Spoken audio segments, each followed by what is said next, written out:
आप देख रहे हैं पाकिस्तानी खबरों, तज्जियों, तबसरों और अंदरूनी कहानियों पर मुश्तमिल शो इरफान हाशमी और इब्राहिम राजा के साथ दो टोक।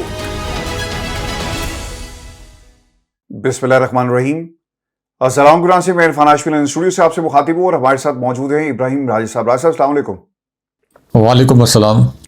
वर्ष 3 खबरों पर तफसील से हम बात करेंगे। पहली खबर यह है कि एक तो बुशरा बीबी का इलाज हुआ, खुफिया इस इलाज को रखा गया और इलाज करवाने के बाद खानदान के लोगों को बताया जाता है। ये इमरान खान के फैमिली को क्यों नहीं बताया गया, एक कंपैरिजन रखेंगे और पिछले 36 घंटों के अंदर अडयाला के अंदर होने वाली जो डेवलपमेंट्स हैं बहुत ही इंपॉर्टेंट हैं। गाड़ी अंदर गई, इमरान खान से मुलाकात फैमिली की तो नहीं हो सकी, लेकिन बुशरा बीबी की फैमिली की मुलाकात हुई है और फिर जो उनकी बहन है मरियम वट्टू, उन्होंने क्या कहा ये भी आपके साथ तफसील से शेयर करेंगे आज के इस नशिस्त के अंदर।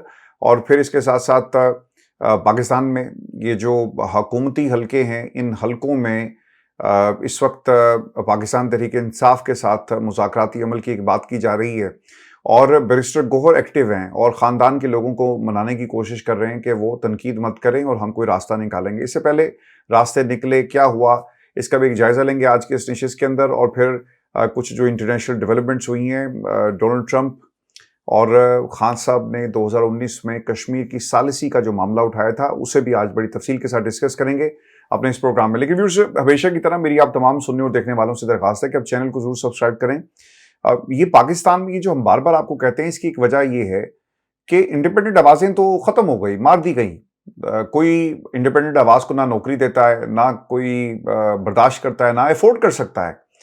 और रियासत के अंदर आपको एक मखसूस किस्म की एक लाइन सहाफ़ियों की नज़र आती है, मखसूस तज्ज़िये, मखसूस टेलीविज़न चैनल और जितने भी इंडिपेंडेंट सहाफ़ी हैं उनको नौकरियों से फारिग किया जा रहा है।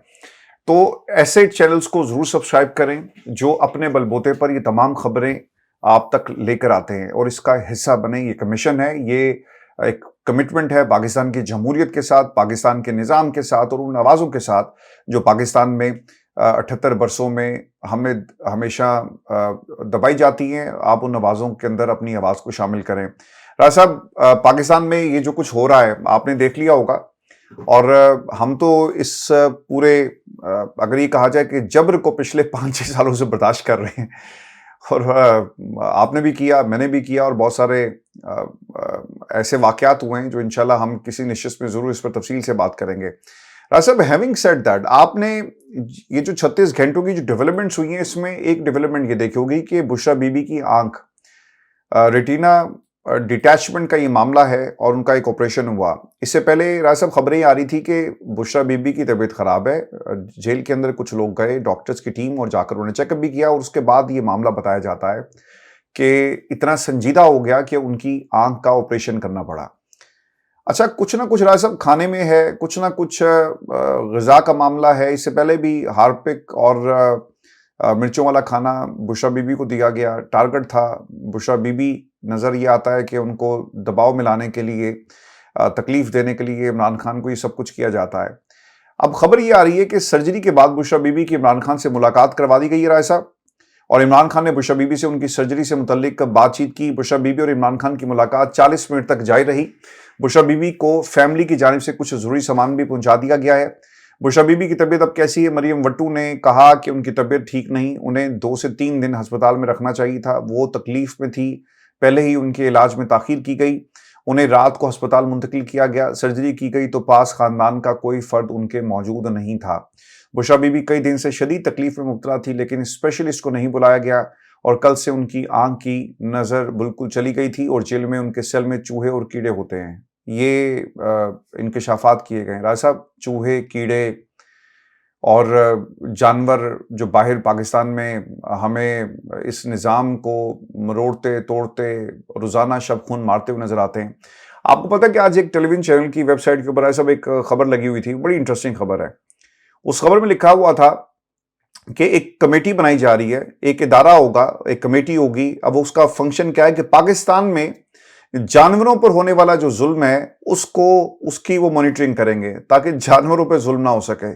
राज साहब, लेकिन जो इंसानों पर कुछ लोग जुल्म कर रहे हैं उसका हिसाब कौन देगा? इमरान खान की सेहत, इमरान खान की बहनें, इमरान खान की ख़ानदान के लोगों से मुलाकात क्यों नहीं करवाई जाती? राय साहब। देखिए हाशमी साहब, इस खबर के अंदर 3 खबरें छुपी हैं और पर्दे के पीछे देखने की ज़रूरत है कि बुशरा बीबी साहिबा का जो ट्रीटमेंट करवाया गया और उसके बाद अब बैरिस्टर गौहर और बाकी वो लोग जिनको ये कहा जाता है कि ये शायद कोई इस्टेब्लिशमेंट के करीब हैं, वो क्यों कह रहे हैं अलीमा खान साहिबा को कि आप खामोश हो जाएं और आप कोई तहरीक ना चलाएं या आप कोई बयानात ना दें। हालांकि अलीमा खान साहिबा तो कोई कंट्रोवर्शियल स्टेटमेंट्स दे ही नहीं रही इन दिनों में। तो वो ना कोई इस्टेब्लिशमेंट के मुतल्लिक बात करती हैं, ना ही वो इस जाली फार्म 47 वाली हुकूमत के खिलाफ कोई बात करती हैं। वो तो सिर्फ इमरान खान साहब की रिहाई का मुतालबा करती हैं। अब जो बुशरा बीबी साहिबा की तबीयत खराब थी, ये आज से खराब नहीं है, ये उनकी आंख मुतासर होने की जो खबर है ये आज से कई हफ्ते पहले जो है ये आ चुकी थी। और उसके बाद अब भी जो बुशरा बीबी साहिबा का जो ट्रीटमेंट हुआ है ये शिफा आई ट्रस्ट हॉस्पिटल में हुआ है। बहुत से लोगों को मैंने देखा है कि वो कह रहे हैं कि ये ट्रीटमेंट जो है शिफा इंटरनेशनल हॉस्पिटल में हुआ है। तो शायद चूंकि वो इस्लामाबाद में रहते नहीं हैं और उन्हें पता नहीं है कि इस्लामाबाद में हॉस्पिटल है शिफा इंटरनेशनल हॉस्पिटल, जिसके मुतल्लिक पीटीआई का मुतालबा था कि इमरान खान साहब का ट्रीटमेंट इस हॉस्पिटल में करवाया जाए, लेकिन वहां पर नहीं करवाया गया। इमरान खान साहब के जो मुआलिजीन थे उनका भी ये कहना था कि यहाँ बेहतर सहूलियात हैं, वहां नहीं करवाया गया। और इसी तरह बुशरा बीबी साहिबा का ट्रीटमेंट भी शिफा आई ट्रस्ट हॉस्पिटल में करवाया गया। अब ये शिफा आई ट्रस्ट हॉस्पिटल एक स्पेशलाइज्ड हॉस्पिटल जरूर है, लेकिन ये चूंकि रियासती कंट्रोल में, आप कह लें कि रियासती कंट्रोल में या नीम रियासती कंट्रोल में डायरेक्टली या इनडायरेक्टली रहता है, तो इस वजह से इधर वैसे पिम्स के जो डॉक्टर्स थे वो भी मौजूद थे। तो इसलिए जो इमरान खान साहब की फैमिली है वो शिफा आई इंटरनेशनल हॉस्पिटल जो है इस यहाँ इमरान खान साहब के ट्रीटमेंट पर कुछ ज्यादा मुतमईन नजर नहीं आती। और जाहिर है कि ये शिफा इंटरनेशनल जितना जदीद या उतना बड़ा हॉस्पिटल नहीं है, दोनों हॉस्पिटल हमने कई मरतबा देखे हैं। अब जो बुशरा बीबी साहिबा का ट्रीटमेंट हुआ और उसके बाद फौरन उनको दोबारा जेल भेज दिया गया, और इसी तरह इमरान खान साहब का पिम्स में ट्रीटमेंट हुआ और बहुत लेट हुआ और उनको भी वापस भेज दिया गया।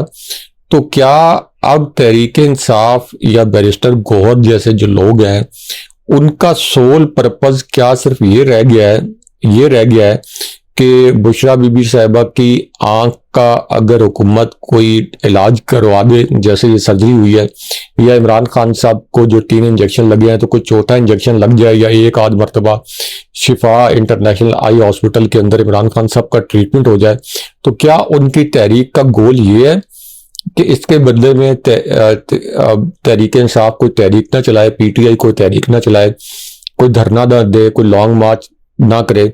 अगर तो गोल सिर्फ ये है तो फिर तो ये एक बहुत बड़ा धोखा है और एक बहुत बड़ा फ्रॉड है, जिस एक बड़ा झांसा है जिसमें जानते बूझते हुए सोहेल आफरीदी और बैरिस्टर गौहर जो है फंस रहे हैं। अब इसका एक और पस मंजर है जिसके अंदर पोटेंशली एक और खबर छुपी हो सकती है, और वो ये है कि क्या इमरान खान साहब को और बुशरा बीबी साहिबा को, क्योंकि दोनों को बीमारी है, शदीद बीमारी है ये आंख की, तो क्या इनको शिफा इंटरनेशनल हॉस्पिटल में सिर्फ 1, 2, 3, 4 दिन के लिए नहीं, जब तक इनका मुकम्मल ट्रीटमेंट नहीं होता उस वक्त तक क्या इनको मुंतकिल किया जा सकता है या नहीं किया जा सकता? और ये ट्रीटमेंट कई माह पर मुहित हो सकता है। अगर इस बात के ऊपर एक एग्रीमेंट किया जाए कि ठीक है, जब तक इमरान खान साहब का ट्रीटमेंट मुकम्मल नहीं होता तब तक वो शिफा इंटरनेशनल हॉस्पिटल में वहां पे रहेंगे, और मीनवाइल इमरान खान साहब को जो 980 के करीब दिन हो गए उनको कैद किए हुए, तो आप अगर इमरान खान साहब को ये सोचते हुए आपको शर्मिंदगी होती है इस जाली फार्म 47 वाली हुकूमत को कि इमरान खान साहब को अचानक रिहा कर दें, तो उसके लिए क्या आप जवाब बनाएं? तो आप अदालतों को आज़ाद फैसले करने दें, और अदालतें आज़ाद फैसले करने के बाद चलें। आज़ाद दिन तो ज़ाया कर दिए 3 साल इमरान खान साहब की जिंदगी के, कौम के 3 साल ज़ाया कर दिए, तो इमरान खान साहब को अदालतों को आज़ाद फैसले करने दें, उनको जमानत मिल जाए और उसके बाद फिर वो बनी गाला आ जाए और बनी गाला में शिफ्ट हो जाए। अगर तो इस किस्म का कोई पस मंजर में अरेंजमेंट चल रहा है तो फिर तो आपके तहरीक मुलतवी करने की वजह बनती है। फिर तो आप कहें कि मैं खबरें पढ़ रहा हूं कि इस पे सुहेल आफरीदी भी ऑन बोर्ड थे, बैरिस्टर गौहर ऑन बोर्ड थे, पीटीआई ऑन बोर्ड थी, वो पीटीआई जो मजामत अब करना ही नहीं चाहती ज्यादातर लोग। लेकिन अगर सिर्फ इतना आपका जी नहीं, मेरा ख्याल है कि ये लफ्ज ना हम पीटीआई कहना ही बंद कर दें। हम ये कहें कि ये जो टोला है, क्योंकि पीटीआई तो जमाती इमरान खान जी, अब तो काबजीन है राय साहब। अच्छा, मैं इसमें ना एक एडिशन कर दूं, ये एक एडिशन ये कर दूं कि कुछ खबरें जो आप जिसका आपने हवाला दी है, बड़ी रेलिवेंट खबर, इसके साथ इसको एडिशन करना जरूरी है। अच्छा, कल से खबरें ऐसी आई थी कि बैरिस्टर गौहर ने कुछ राब्ते किए हैं। अब वो राब्ते क्या थे? वो राब्ते ये थे कि बहनें खामोश हो जाएं, अडयाला के बाहर ना जाकर बात करें, और फिर कोई कोशिश की जाएगी और अल्लामा राजा नासिर अब्बास बाकी लोगों के साथ मिलकर ये कोई हिकमत अमली तय करेंगे और फिर मुज़ाकरात होंगे। ये इस किस्म की खबरें आई, और इसमें ये भी राय साहब दावा किया जा रहा था, और बड़ा मतलब दावे हैं। अब इसमें हकीकत कितनी है वो बैरिस्टर गौहर ने खुद ही बताई। अब दावा इसमें राय साहब ये भी था कि हुकूमत ने पाकिस्तान तहरीक इंसाफ की क़यादत को बता दिया था कि बैरिस्टर गौहर को भी रात इल्म था, और इस हवाले से ट्वीट भी किया। पार्टी दीगर क़यादत को बता दिया गया कि बुशरा बीबी की ख़ानदान को इन्फॉर्म कर दिया गया है। अलीमा खान उनकी दीगर बहनों को नहीं बताया गया, ये खान साहब के मामले में।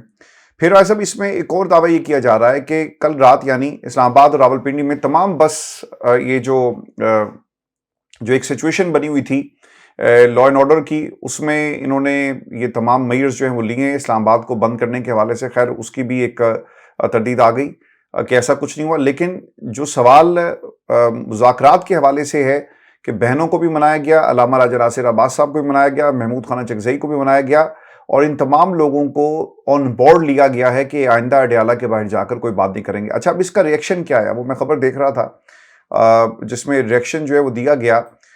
बैरिस्टर गौहर ये कहते हैं जी कि मीडिया पर मेरे हवाले से चलने वाली खबरें गलत हैं। मेरी कोट लखपत तहसीरान से नहीं, उनकी फैमिली से मुलाकात हुई है। लाहौर में मियां असलम इकबाल की वालदा की वफात पर फैमिली से भी ताज़ियत की।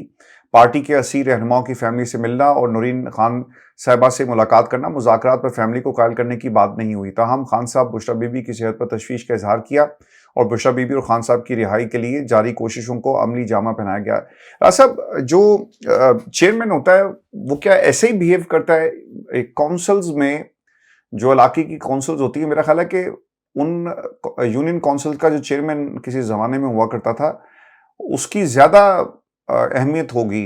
ये जो बैरिस्टर गौहर जो चेयरमैन बना फिरता है, जैसा ये भाई कोऑर्डिनेशन कर रहा है, ये रोल क्या है बैरिस्टर गौहर का?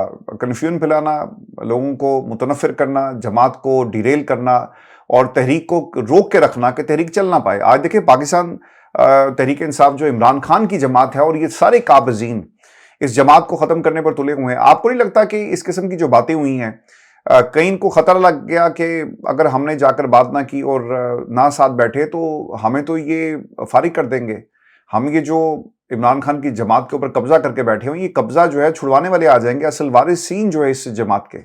देखें, बैरिस्टर गौहर जो कुछ कर रहे हैं वो एस्टेब्लिशमेंट की मर्जी से कर रहे हैं, और यही वजह है कि बैरिस्टर गौहर के मुतल्लिक इस तरह की खबरें भी सामने आती हैं कि एस्टेब्लिशमेंट उनसे बहुत खुश है, और इसी वजह से बैरिस्टर गौहर को बर्दाश्त भी किया जा रहा है, उनको अप्रिशिएट भी किया जा रहा है कि बैरिस्टर गौहर के जरिए उन्होंने तहरीक के ऊपर एक नाका लगाया हुआ है, एक ऊपर नक्का बंद किया हुआ है बैरिस्टर गौहर के जरिए कि इनको एक आप कह लें स्क्रू के तौर पर इस्तेमाल करके तहरीक को रोका है।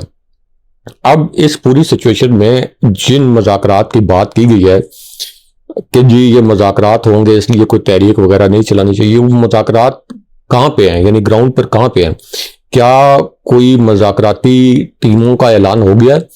क्या इस हुकूमत की जानिब से ऐलान हो गया है कि राना सनाउल्लाह इस मुज़ाकरात के अंदर बैठेंगे, असद इकबाल साथ बैठेंगे, अताउल्लाह तारक बैठेंगे, या शहबाज शरीफ बैठेंगे, या कौन होगा? और पीटीआई की जानिब से कौन होगा? एस्टैब्लिशमेंट की जानिब से कौन होगा? या एस्टैब्लिशमेंट की जानिब से इनडायरेक्टली कौन होगा? या मोहसिन नकवी साहब जो हैं वो एस्टैब्लिशमेंट की जानिब से इन मुज़ाकरात में शरीक होंगे? क्या ग्राउंड के ऊपर कोई मुज़ाकराती टीम बनी है? क्या कोई नहीं, मुज़ाकराती टीम बनना तो एक तरफ, क्या कोई मुलाकातें हुई हैं कि मुज़ाकरात शुरू करने के सिलसिले में? क्या कोई TORs बन गए हैं कि मुज़ाकरात किस मामले पर होंगे? तो जब मुज़ाकरात ग्राउंड के ऊपर कहीं नजर ही नहीं आ रहे तो फिर आप पता नहीं किसको बेवकूफ़ बना रहे हैं कि हम मुज़ाकरात करेंगे। फिर पिछले 3-4 साल, अप्रैल 2022 और इमरान खान साहब को कैद हुए 980 दिन, यानी ऑलमोस्ट 3 ईयर्स। तो पिछले 3 साल के दौरान मुज़ाकरात मुज़ाकरात मुज़ाकरात करते करते आपने इमरान खान साहब को 980 दिन तक कैद रखवाया। तो वो मुज़ाकरात क्या नतीजा लेके आए?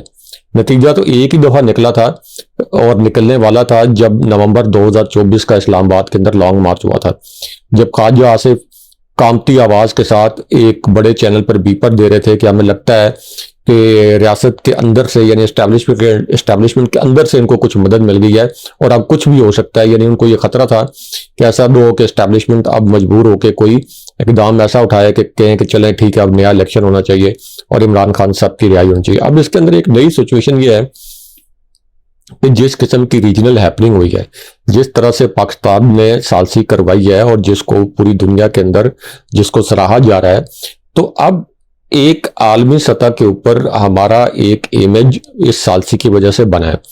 लेकिन क्या ही अच्छा हो कि जब ये सालसी का इमेज आपका बना, एक अच्छा इमेज बना, आपको सराहा जा रहा है, तो इस पूरी सिचुएशन में ये जो हमारे यहाँ से इंटरनल खबरें जाती हैं इंटरनेशनल मीडिया में कि 2024 के इलेक्शन में बदतरीन धांधली हुई, उसके बाद से अब तक इंसानी हकूक की बदतरीन खिलाफवर्जी हो रही है, एक पार्टी को जमहूरी हकूक नहीं दिए जा रहे, पाकिस्तान के सबसे बड़े और सबसे मकबूल लीडर इमरान खान को जेल के अंदर डाला हुआ है, उनकी अहलिया को भी जेल के अंदर डाला हुआ है, उनकी बहनें हर मंगल को एहतजाज करती हैं, उनके बेटे इंटरनेशनल लेवल पर इंटरव्यूज देते हैं कि हमारे वालिद की जान को खतरा है। तो अब जाहिर है कि ये सारी खबरें जब बाहर जाती हैं तो एक तरफ तो वो आपकी एप्रिसिएशन हो रही है और दूसरी जानिब इस तरह की खबरें, तो इस तरह की खबरों को भी मुकम्मल तौर पर खत्म करने के लिए एक कंसेंसस बनाएं, एक ब्रॉडर डायलॉग करें, एक वसीह सा डायलॉग जिसके अंदर आप इमरान खान साहब को भी शामिल करें और कन्वे करें पीटीआई को, इमरान खान साहब को, कि ठीक है अब 8 फरवरी 2024 का इलेक्शन में जो कुछ हो गया सो हो गया, अब वो तो वापस नहीं आएगा, आपको हम रिहा कर रहे हैं, अदालतें आपको अपना फैसला करने देंगे आज़ादाना तौर पर, उसके नतीजे में इमरान खान साहब रिहा होंगे और एक ब्रॉडर वसी जो मुज़ाकरात हैं उनके नतीजे में अगले इलेक्शन के मुतालिक कुछ कंसेंसस किया जाए। मीनवाइल अगर तहरीक इंसाफ को ये कहा जाता है कि आप इस निज़ाम के खिलाफ अगले इलेक्शन तक कोई यानी लॉन्ग मार्च ना करें, कोई जलसे जुलूस इस तरह ना करें, यानी अपनी पार्टी की हद तक तो करें, पार्टी को मुनज़्ज़म करने के लिए जो कि इस हुकूमत के खिलाफ या इस निज़ाम के खिलाफ कोई तहरीक, तो इसमें कोई कबात नहीं है मेरा ख्याल है और मेरा तज़किया है कि ये पीटीआई के लिए भी काबिल कबूल होगा, अगरचे उनके साथ जो ज़्यादतियाँ की गई ये उसका मुकम्मल अजाला नहीं होगा, 10% भी उसका अजाला नहीं होगा। लेकिन चलें, आप पास्ट में या माजी में हमेशा नहीं रह सकते, आपको माजी की तलखियों को भुला के आगे जाना ही पड़ता है। इमरान खान साहब को 4-5 साल ये कौम अफोर्ड तो नहीं कर सकती कि वो 4-5 साल और जेल के अंदर रहें। जी अच्छा, मैं ना इसमें कंडीशन ये कर दूं कि एक तो कासिम और सुलेमान दोनों का एक इंटरव्यू आया, कासिम ने लिखा कि our father cares about the image of this country, मेरे वालिद को मुल्क का वकार जो है वो ज़्यादा प्यारा है, he cares about the peace more than his own situation, उन्हें अमन की ज़्यादा फिक्र है अपने हालात से ज़्यादा।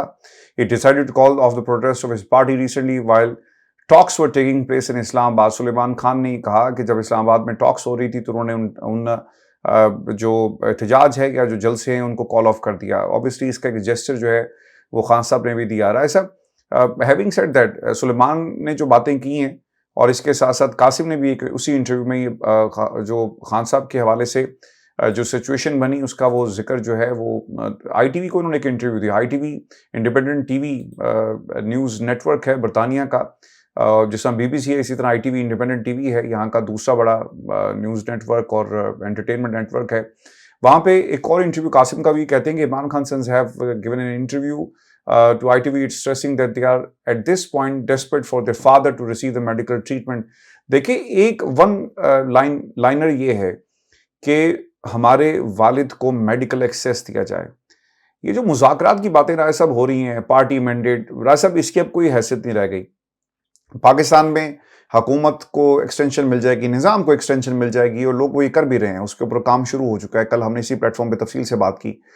अब जो सबसे अहम चीज़ है कि इमरान खान की ज़िंदगी और मेडिकल केयर, इसके ऊपर तो कम अज़ कम कोई मज़ामत हो सकती है। वो कहाँ गए, वो जो लाल टोपी पहनकर लाल लकीरें खींच रहे थे कि जनाब इमरान खान हमारी जो है वो रेड लाइन है, राय साहब वो रेड लाइन तो खुद ही उन लोगों ने क्रॉस कर दी। उन लोगों ने क्या क्रॉस करनी थी जिनसे इनका मुकाबला था, इन लोगों ने खुद ही इस रेड लाइन को क्रॉस किया। और आज इमरान खान के लिए तहरीक जो चलनी चाहिए, हमें मुज़ाकरात होते हुए नजर नहीं आते, तो तहरीक राय साहब कहाँ से चलेगी। अब इसी सिचुएशन में राय साहब एक बात ये भी सामने आ रही है कि अली बिन गंडापुर के बारे में वो कहा जा रहा है कि जनाब शायद वो अडयाला चले गए और उनकी वहाँ पे इमरान खान से मुलाकात हुई है। अब इस तरह की खबरें आपको लगता है कि सोहेल अफरीदी को कमजोर करने के लिए, क्योंकि माहौल बना हुआ है कि सोहेल अफरीदी के खिलाफ तनकीद हो रही है कि वो कुछ नहीं कर रहा, तो अली बिन गंडापुर की एंट्री हुई, फिर शेर अफजल मरवत की एंट्री हुई, फिर मिशाल यूसुफजई की एंट्री, फिर बैरिस्टर सैफ की एंट्री होती है, फिर लतीफ़ खोसा की एंट्री होती है। ये सारी जो एंट्रीज हुई हैं इसमें सोहेल अफरीदी को कमजोर करने की कोशिश की जा रही है। शायद उसको समझ नहीं आ रही सोहेल को अभी कोई कसर रहती है सोहेल अफरीदी के कमजोर होने में? अगर कोई कसर रहती है तो मुझे बताएं, क्योंकि एक तो सोहेल अफरीदी जितनी तेजी से ऊपर गए थे उससे 10 गुना तेजी से नीचे आए हैं, जितनी तेजी से। जी जी नहीं, आप जो बात कर रहे हैं वो असूली मौकिफ की है। ये जो बातें हो रही हैं कि they have created an opportunity, या उन्होंने इस उनको इस्तेमाल करना चाहिए, उनको इस्तेमाल करना चाहिए। ये कि अली बिन गंडापुर गया या नहीं गया, मतलब अदालत खान साहब से मुलाकात नहीं हुई या हुई, राय साहब इस तनाजुर में से देखना होगा कि इन्होंने एक अपॉर्चुनिटी के तौर पे इस्तेमाल कर लिया कि ठीक है, ये लोग अपना स्कोर सेटल करते हैं ना कि अच्छा इससे मेरी वजारत मुझसे छीनी थी, नहीं इसको एक और एंगल से देखें ना, इसको एक और एंगल से देखें। अली अमीन गंडापुर इमरान खान साहब से मुलाकात के लिए गए, अगर गए तो उनको जाना चाहिए था और उनकी मुलाकात होनी चाहिए थी। अली अमीन गंडापुर अगर इस वक्त इमरान खान साहब से मिलने गए हैं तो ये पीटीआई के लिए तो ब्लेसिंग इन डिस्गाइज है, वो इसलिए कि इससे सोहेल अफरीदी के ऊपर प्रेशर आएगा। सोहेल अफरीदी के ऊपर प्रेशर आएगा कि जिस वजह से अली अमीन गंडापुर को हटाया गया था, जो वजूहात थी या अली अमीन गंडापुर जो नहीं कर पाए थे, मैं भी वो कुछ नहीं कर पा रहा हूं, तो अली अमीन गंडापुर दोबारा इमरान खान साहब से मुलाकात करते हैं तो जरूरी नहीं है कि अली अमीन गंडापुर ही दोबारा वज़ीर-ए-आला बन जाए, कोई और भी वज़ीर-ए-आला बन सकता है। तो इसलिए ये सियासत है, इसके अंदर अगर किसी को अपॉर्चुनिटी मिलेगी, अगर सोहेल अफरीदी अपनी तहरीक का मोमेंटम जारी रखते, अगर सोहेल अफरीदी इस्लामाबाद के अंदर लॉन्ग मार्च का ऐलान करते, अगर सोहेल अफरीदी धरना देते इस्लामाबाद में आके, अगर सोहेल अफरीदी इमरान खान साहब की रिहाई के लिए प्रैक्टिकली एक्टिव होते और अलीमा खान साहबा का साथ देने के लिए मतलब फोर्टनाइटली आपको 2 हफ्ते बाद आ जाएं, अगर आप हर हफ्ते नहीं आ सकते, वहां पे आ रहे होते, अगर सोहेल अफरीदी रैलीज कर रहे होते, कोई एक्टिवली वो कर रहे होते, तो फिर तो अली बिन गंडापुर को या किसी और को ये अपॉर्चुनिटी ना मिलती। उनको पता होता कि सोहेल अफरीदी वो कुछ कर रहे हैं जो पीटीआई के वर्कर चाहते हैं, जो इमरान खान साहब चाहते हैं, तो वो उनकी मकबूलियत मेराज पर होती और अली अमीन गंडापुर को कोई मौका ना मिलता। जब वो लाहौर गए थे उस वक्त को अली अमीन गंडापुर को ये मौका मिला, वो तो हुजरे में चले गए थे, वो तो पर्दा कर गए थे सियासत से। अच्छा, एक और खबर भी है, क्योंकि खबरें काफी सारी हैं, मैं चाह रहा हूं कि वन बाय वन इसको भी हम कवर करते चले। कलम छोड़ हड़ताल का ऐलान, सोहेल अफरीदी पेशावर में वकला का एक जरगा और खिताब किया जी, जनरल इलेक्शन में जो जनरल धांधली करते थे, लेकिन अब बार के इलेक्शंस में धांधली होती है, इसलिए अब आपके इंतखाबात को भी जनरल्स बार इलेक्शंस और जनरल्स कौंसिल इलेक्शन कहा जाता है।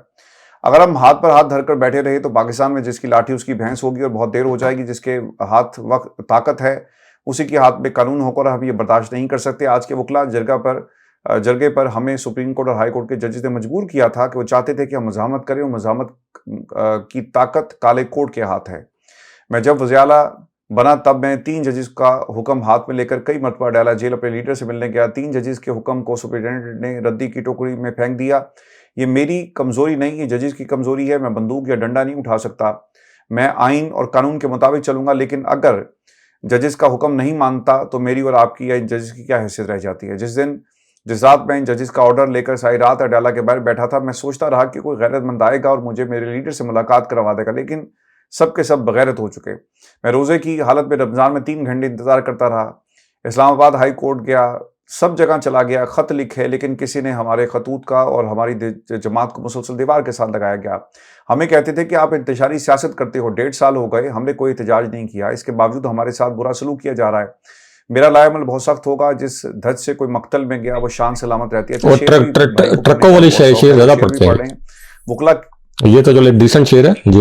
हाँ, यही वक्त है कि कुछ करने का। हमने बंदूक नहीं उठानी। अच्छा, कुछ करने का किसे कहा जा रहा है और कह कौन रहा है? कुछ करने का, तो वो क्या किया जाएगा? आखिरी ऑप्शन डी चौक, और ये कब होगा? ऐसा मेरा ख्याल है कि डैमेज कंट्रोल किया जा रहा है जो सोशल मीडिया पे इनके खिलाफ लोग अब जो सवाल कर रहे हैं। इससे ज़्यादा मुझे नहीं लगता कि ये कुछ कर भी सकते हैं, या कॉम्प्रोमाइज़ हो गए। जो शख्स सलमान अकरम राजा को आकर डिफेंड करना शुरू कर दे, जो शख्स आकर अलामा राजा नासिर अब्बास को, महमूद खाना चकजई को आकर डिफेंड करना शुरू कर दे, जो आकर बैरिस्टर गोहर को डिफेंड करना शुरू कर दे, राजा फिर पीछे रह के जाता है पाकिस्तान के अंदर। सुहेल आफरीदी कहते हैं कि जजेस गैर कानूनी फैसले करते हैं, बात दुरुस्त है। जजेस मुझे इमरान खान साहब से मुलाकात नहीं करने देते, बात दुरुस्त है। सुहेल आफरीदी को जलसे की इजाज़त नहीं मिलती लियाकत बाग में, ये बात भी दुरुस्त है। सुहेल आफरीदी लॉन्ग मार्च की इजाज़त मांगेंगे तो वो भी नहीं मिलेगी, ये बात भी दुरुस्त है। लेकिन सुहेल आफरीदी जो ये तासुर दे रहे हैं कि मैं इसके खिलाफ कुछ कर नहीं सकता, मैं कोई मज़ामत नहीं कर सकता, तो ये बात उनकी दुरुस्त नहीं है। क्योंकि जब आपने लॉन्ग मार्च करना है, जो इमरान खान साहब ने 2 लॉन्ग मार्च किए थे, तो क्या इमरान खान साहब ने को आइन को पामाल किया था, कानून को तोड़ा था? यानी ये मैं 2014 वाले धरने की बात नहीं कर रहा, मैं ये जो रजीम चेंज ऑपरेशन से पहले और रजीम चेंज ऑपरेशन के बाद की बात कर रहा हूँ। रजीम चेंज ऑपरेशन के बाद तो क्या उन्होंने कोई आइन को पामाल किया था, जो कानून को तोड़ा था? उससे पहले जब फजलुर रहमान यहाँ पे धरना लेके आ गए थे इमरान खान साहब के दौरे हुकूमत में, और इसी तरह बिलावल जरदारी भी एक छोटी सी धरनी और छोटी सी लॉन्ग मार्च वो लेके आ गए थे, जिसमें सारे सिंध पुलिस के एहलकार ही मौजूद थे, असल में लोग तो मौजूद नहीं थे। तो उस वक्त भी रेड जोन में जाने की इजाज़त नहीं थी। तो आपको अगर ये जलसे की इजाज़त नहीं देंगे तो आप इसके पीछे छुप के बैठे रहेंगे कि मुझे तो जलसे की इजाज़त नहीं है, मुझे ना लॉन्ग मार्च की इजाज़त नहीं दी। तो आपसे तो फिर अच्छे थे अली अमीन गंडापुर, इजाज़त तो उस वक्त भी नहीं मिली थी। ठीक है, क्या वो नवंबर 2024 की इजाजत थी कि डी चौक में आप आएंगे? उस वक्त तो कहा गया था कि अटक पुल से आपको आगे नहीं आने देंगे, और अटक पुल पर कितनी बदतरीन शेलिंग की गई थी पीटीआई के कारकुनों पर। तो उस वक्त भी तो डी चौक तक आए थे, और किसके कहने पर आए थे? बुशरा बीबी साहिबा के अहकामात, जो कि इमरान खान साहब के अहकामात थे, उनके तहत जो है ये डी चौक आए थे। तो अगर आप इसके पीछे छुप के बैठ जाएं कि अच्छा हमें तो अदालत नहीं आने देगी, अदालत जलसे की इजाज़त नहीं देगी, हुकूमत इजाज़त नहीं देगा, डिप्टी कमिश्नर जलसे की इजाज़त नहीं देगा, तो इसका मतलब है कि फिर तो आप तहरीक चलाना नहीं चाहते। क्योंकि लॉन्ग मार्च जो होते हैं उसके लिए कोई जज आपको इस सप्रेशन के अंदर वो इजाज़त थोड़ी देगा कि आए सुहेल आफरीदी साहब यहाँ पे आप आके लॉन्ग मार्च करें, बैठें, आपके लिए टेंट लगवाते हैं, सोफे लगवाते हैं, कुर्सियां लगवाते हैं, पंखे लगवाते हैं। इस तरह थोड़ी कोई आपको देगा। इसके लिए तो स्ट्रगल करनी पड़ती है, आपको जिद्दोजहद करनी पड़ती है। वजारत आला के ओहदे पर बैठ के आप मजलूम नहीं बन सकते कि आप बहुत मजलूम हैं, आप छोड़ दें फिर ये कुर्सी। अगर आप कुछ नहीं कर सकते, आप ये कुर्सी भी छोड़ें, पार्टी का ओहदा भी छोड़ें, तो फिर आप कह सकते हैं कि जी देखें, ना मेरे पास ओहदा है, ना मैं पार्टी का, ना मेरे पास वजारत आला है। तो ये इस तरह की ये एक हीले बहाने वाली सारी गेम है, और वकला पे डाल दिया, और फिर कहा कि जी हमने 1.5 साल से मजामत नहीं की, फिर भी हमें इंतकाम का निशाना बनाया जा रहा है। तो मजामत ना करके भी अगर आपके साथ ये हो रहा है, तो फिर ऑप्शन क्या आपके पास? मजामत ही ऑप्शन ना। और मजामत में कोई ये तो नहीं आपको कह रहा कि आप किसी जगह पे जाके हमला कर दें। पीटीआई के वर्कर और पीटीआई के जो लोग मजामत करना चाहते हैं, उनको पता है कि लॉन्ग मार्च पहले भी 2 मरतबा हुए हैं, पीटीआई की तरफ से मुकम्मल तौर पर पुरअमन थे। तो आपको अगर ये खदशा है कि कोई लाठियां चलेंगी वहां पे और डंडे चलेंगे, तो वो तो फिर सियासत के अंदर ऐसा होता है, एहतजाज के अंदर तो ऐसा होता है। और अगर आप समझते हैं कि आप लाठियां खाने वाले नहीं हैं, आप सिर्फ शेरो शायरी करते हैं, 50,000 दफा आप कर चुके हैं शेरो शायरी। जब आप वज़ीर-ए-आला बने थे तो आपने केपी असेंबली में इमरान खान साहब के हवाले से ऐसे ऐसे अशार पढ़े थे कि लगता था कि अभी कोई अगले 10 दिन के अंदर आप पटियाला जेल को बहुत बड़ा लॉन्ग मार्च लेके जाने वाले हैं। तो उसके बाद से बस आप कभी बैरिस्टर गोहर के पीछे जी, तो बस वो इसके वज़ारत आला बन गए ना, वो इसके वज़ारत आला बन गया। अब बहुत शुक्रिया सब व्यूअर्स, ये निश्चित सी हमारी आज के अपने कमेंट्स भेजिएगा, चैनल को जरूर सब्सक्राइब करें। इजाजत दीजिए, अल्लाह के बाद। अल्लाह